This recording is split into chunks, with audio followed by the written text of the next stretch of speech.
He wasn't the smartest in the room, not the fastest, not the most talented. Nobody described him as exceptional. Nobody predicted he would lead. But 1 year later, he was the only one still standing. And what happened next revealed something most people misunderstand about success. Daniel Reed worked in a mid-sized marketing firm in downtown Chicago. Glass walls, open desks, competitive air. He wasn't incompetent. He was invisible. There were faster thinkers around him, sharper presenters, confident personalities who filled rooms without trying. Daniel prepared longer than anyone else. He rehearsed before meetings. He rewrote emails before sending them. He double-checked numbers others skimmed. But preparation without charisma looks like hesitation. And hesitation gets labeled quickly. After one client presentation, his manager pulled him aside. "You're solid," she said carefully. "Just not standout. Reliable, not standout." The words didn't sting at first. They echoed later. That night, Daniel sat alone in his apartment, city lights flickering through half-closed blinds. He replayed the sentence again. Not standout. He wasn't angry. He was honest with himself. He probably wouldn't outshine anyone naturally. He wouldn't become magnetic overnight. So he asked a different question. What if I don't need to be the best? What if I just need to last longer? That thought didn't feel inspiring. It felt practical. The next morning, he made one private rule. No 0 days. Improve something small. Every day, one clearer sentence, one tighter slide, one deeper analysis. Nothing dramatic, just repeatable. Month 1 passed. Nothing changed. He was still overlooked, still overshadowed, still average. But he didn't skip.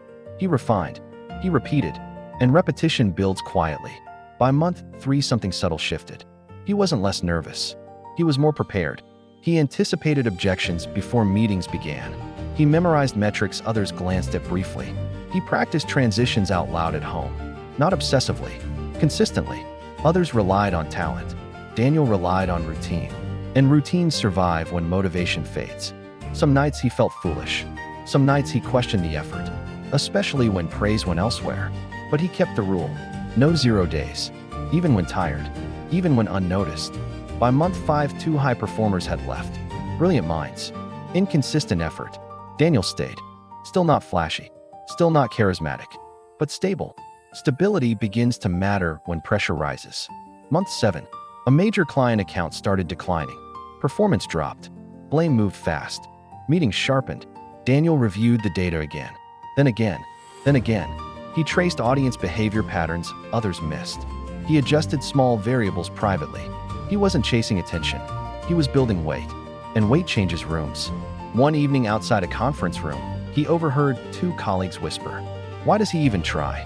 He's not leadership material." Daniel stood still. Every doubt resurfaced at once. He could quit.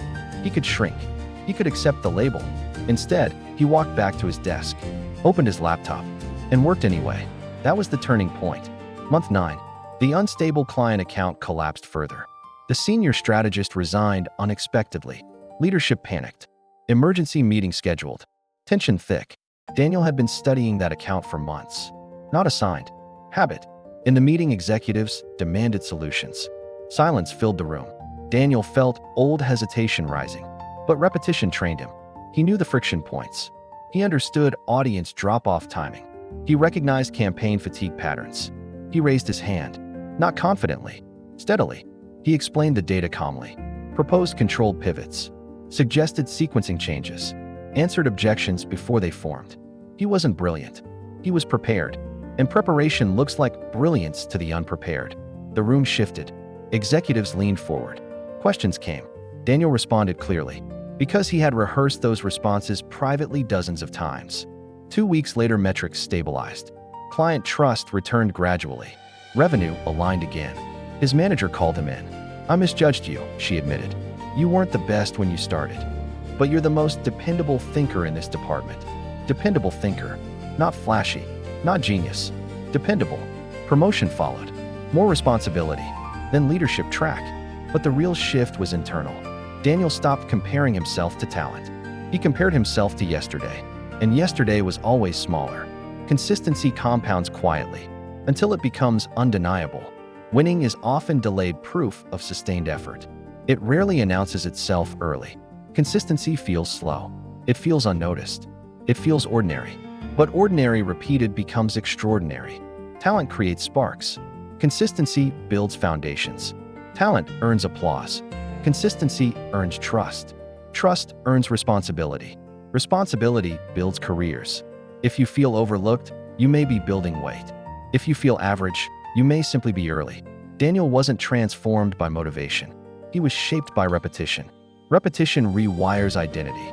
When you show up daily, even imperfectly, you stop asking if you belong. You expect growth. Confidence built on applause disappears when applause fades. Confidence built on repetition survives criticism because it rests on proof. Invisible proof, delayed proof, sustained effort. And one day the room changes. Not because you exploded, because you remained. If this story feels familiar, that's not coincidence. Maybe you aren't the loudest voice. Maybe you aren't the most gifted. Maybe no one calls you exceptional. Good. Exceptional fades when effort fades. Consistency doesn't. The most dangerous person in any room isn't the most talented. It's the one who refuses to stop showing up. If you're building quietly, if you're refining when no one watches, if you're choosing repetition over ego, you're closer than you think. Subscribe if you're here to build proof. We don't chase noise here. We compound, and compounding always wins longer games.